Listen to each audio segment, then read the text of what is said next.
झूठे सुख को सुख कहे, मानत है मनमोद। खलक जब काल का, कुछ मुंह में कुछ कोद। कबीरदास जी कहते हैं, अरे जीव, तो झूठे सुख को सुख कहता है और मन में प्रसन्न होता है।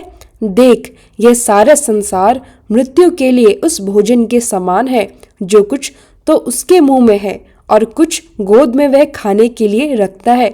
हरे कृष्णा, राधे राधे। आप सभी का दिन शुभ और मंगलमय हो।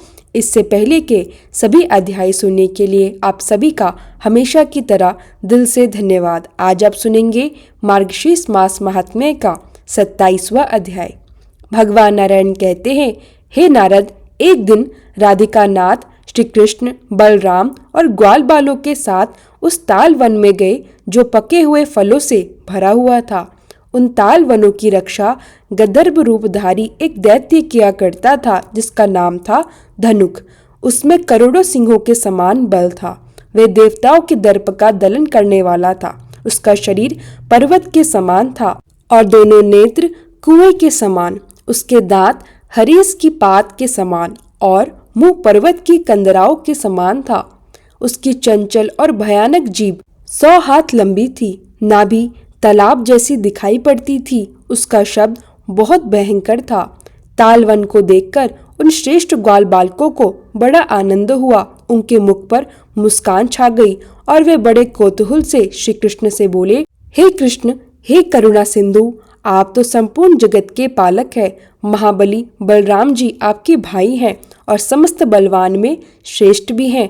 प्रभु, आधे क्षण के लिए हमारी बात सुनिए। हमें बड़ी भूख लगी है। सामने स्वादिष्ट फल है, सुंदर और पके हुए। हमें वृक्षों को हिलाकर तरह तरह के रंगीन फल और फूलों को घिराकर इन्हें तोड़ना चाहते हैं, लेकिन इस वन में एक गधा रूपी बलवान दैत्य है, धनुक। संपूर्ण देवता भी उसे नहीं हरा सके। वह महान पराक्रमी है, राजा कंस का सहायक भी है। हे जगतपते, हमें बताइए, क्या हमें ऐसा करना चाहिए या नहीं? श्री कृष्ण ने मधुर वाणी में कहा, हे ग्वाल बालो, तुम मेरे साथी हो। मेरे रहते तुम्हें दैत्य से क्या भय?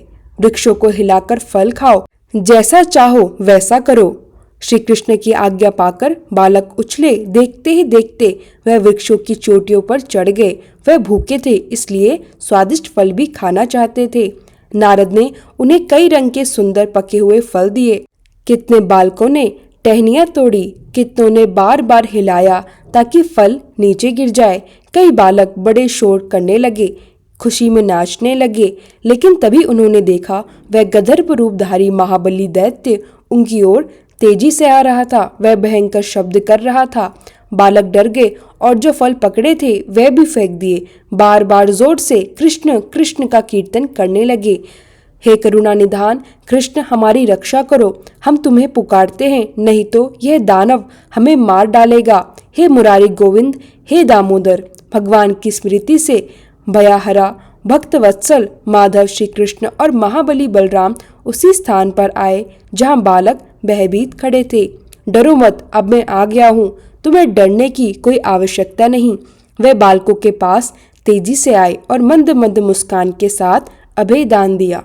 बालक अब हर्षित हुए, उनका भय दूर हो गया। भगवान की स्मृति ही ऐसी होती है, सभी प्रकार से मंगल और अभय देने वाली है। उधर बालकों को निगलने को तत्पर वह दानव देखकर श्री कृष्ण ने महाबली बलराम को कहा, भैया, यह दानव राजा बलि का पुत्र है। नाम सासिक, दुर्वासा मुनि का श्राप इसे मिला है। यह बड़ा पापी और महान बल पराक्रम से संपन्न है, इसलिए इसका वध मेरे हाथ से करना उचित है। मैं इसे मारूंगा, तुम बालकों को सुरक्षित ले जाओ। बलराम जी ने बालकों को लेकर वहां से दूर चले गए। साहसिक दानव ने श्री कृष्ण पर नजर पड़ते ही उसे निगल लिया, लेकिन प्रभु की तेजस्विता से उसमें भयंकर जलन उत्पन्न हुई। दानव मरने योग्य हुआ। डर और पीड़ा में भगवान की ओर देखने लगा। हे प्रभु, मैं पापी हूँ, मेरा पूर्व जन्म याद आ गया। आप ही महान वीर, सर्वेश्वर और भक्त वत्सल हैं। मैं आपका वध स्वीकार करता हूँ। मुझे मुक्तिदाता बनाइए। आपकी भक्ति से मुझे मोक्ष प्राप्त हो। श्री कृष्ण ने मन ही मन सोचा, अहो, ऐसे भक्त का संहार कैसे करूं? भगवान ने उसकी पूर्व जन्म की स्मृति उसे याद दिला दी, लेकिन थोड़ी ही देर में वह माया के प्रभाव से फिर सब कुछ भूल गया और दुर्वचन करने लगा। क्रोध से उसके होठ फड़कने लगे। उन्होंने श्री कृष्ण से कहा, आज मैं तुम्हें यमलोक भेज दूंगा। दानव ने आक्रमण किया। युद्ध भयानक हुआ। अंत में श्री कृष्ण ने उसे प्रशंसा करते हुए कहा, मेरे भक्त बलि के पुत्र, अब मोक्ष प्राप्त करो। मेरा दर्शन तुम्हारे लिए कल्याण और मोक्ष का कारण है। सबसे उत्कृष्ट स्थान प्राप्त करो। श्री कृष्ण ने अपना सुदर्शन चक्र स्मरण किया, जो करोड़ों सूर्य के समान प्रकाशित था। उन्होंने उसे घुमाकर दानव की ओर फेंका और लीला से दानव का वध कर दिया। दानव का मस्तक गिरा। शरीर से सैकड़ों सूर्य के समान कांति निकली और वह श्री कृष्ण के चरणों में समर्पित हो गया। सभी देवता और मुनि अत्यंत हर्षित हुए। पारिजात पुष्पों की वर्षा हुई। अप्सराएं नाचने लगी। गंधर्व समूह गीत गाने लगे। ग्वाल बाल अब प्रसन्न होकर आए। बलराम जी ने पुरुषोत्तम का स्तवन किया। बालकों ने कुछ फल खाए और बाकी को खुशी खुशी बांटा और श्री कृष्ण और बलराम बालकों के साथ अपने घर को लौट आए। बालकों और दानव का प्रसंग समाप्त होने के बाद नारद जी ने पूछा, हे भगवान, किस पाप के कारण बलिपुत्र साहसिक को गधे की योनि मिली? दुर्वासा मुनि ने किस अपराध के कारण उसे यह श्राप दिया था? फिर किस पुण्य से दानव ने अचानक श्रीहरि का धाम और उनके साथ सायुज्य मोक्ष प्राप्त किया? भगवान नारायण बोले, हे नारद, सुनो, मैं इसे प्राचीन इतिहास से बताता हूँ। मैंने इसे अपने पिता धर्म के मुख से गंधमादन पर्वत पर सुना था। यह विचित्र और मनोहर वृत्तांत पाद कल्प का है। तुम उस कल्प में उपब्रह्मण नामक गंधर्व के रूप में थे। तुम्हारी आयु एक कल्प की थी। सुंदर और स्थिर श्रृंगार में शोभायमान थे। ब्रह्मा जी के वरदान से तुम्हें मधुर कंठ मिला और तुम संपूर्ण गायकों के राजा माने जाते थे। उसी समय दुर्वासा मुनि योगासन में विराजमान थे और श्री कृष्ण के चरण कमलों का चिंतन कर रहे थे। तब साहसिक दैत्य और तिलोत्मा एकांत स्थान में अपनी कामवृत्ति में लीन हो गए। मुनि ने उनकी कुतिसत चेष्टा देख क्रोध से कहा, अरे गधे के समान निर्लज्ज नराधम, बलि का पुत्र होकर भी पशु समान आचरण कर रहा है। तुम्हें गधे की योनि में जन्म लेना होगा और उस पाप को भोगना पड़ेगा। साहसिक बोला, मुनि, आप ब्रह्मा, विष्णु और महेश्वर हैं। कृपया कीजिए, मेरा अपराध क्षमा कीजिए। तिलोत्मा भी कहने लगी, हे नाथ, कृपया कीजिए, मैं आपका शरणागत हूँ। दुर्वासा मुनि बोले, बलि का पुत्र उत्तम काल में जन्मा विष्णु भक्त है।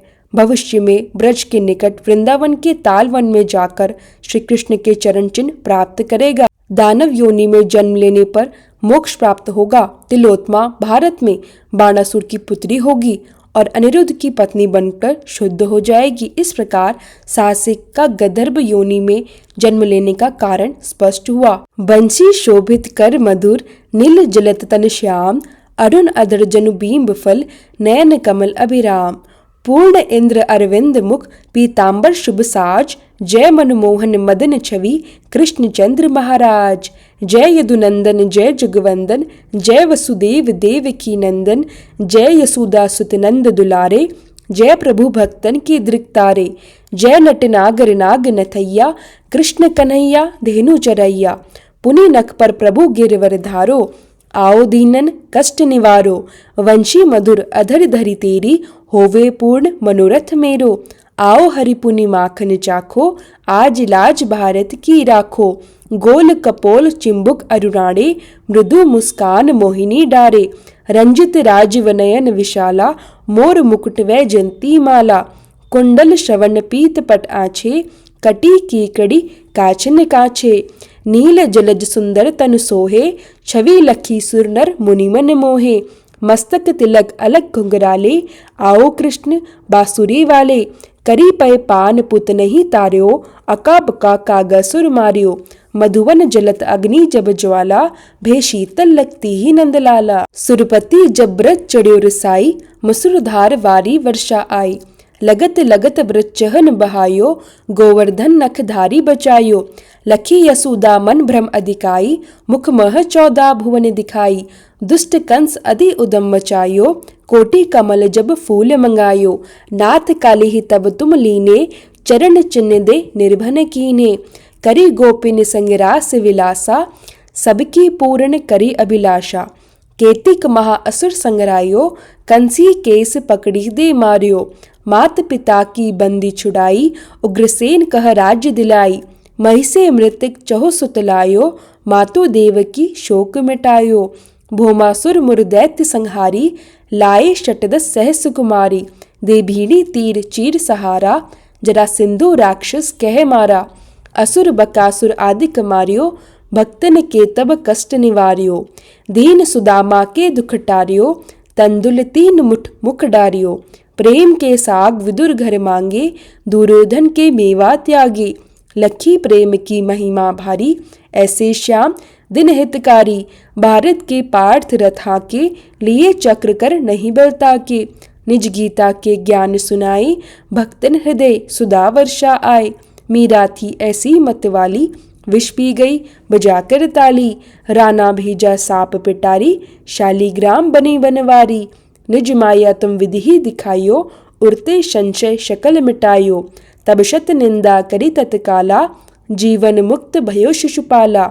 जब ही द्रौपदी टेर लगाई, दीनानाथ लाज अब जाई। तुरत ही वसन बने नंदलाला, भरे चीर भे अरिमुँह काला। असनाथ के नाथ कन्हैया, डूबत भवर बचावत नैया। सुंदर दास आसुरधारी, दया दृष्टि की जय बनवारी। नाथ सकल मम कुमति निवारो, शमहु बेगी अपराध हमारो। खोलो पट अब दर्शन दीजे, बोलो कृष्ण कन्हैया कीजे। यह चालीसा कृष्ण का, पाठ करे उरधारी। अष्ट सिद्धि नव निधि फल, लहे पदारथ चारी। बोलो कृष्ण कन्हैया लाल की जय, राधा रानी की जय।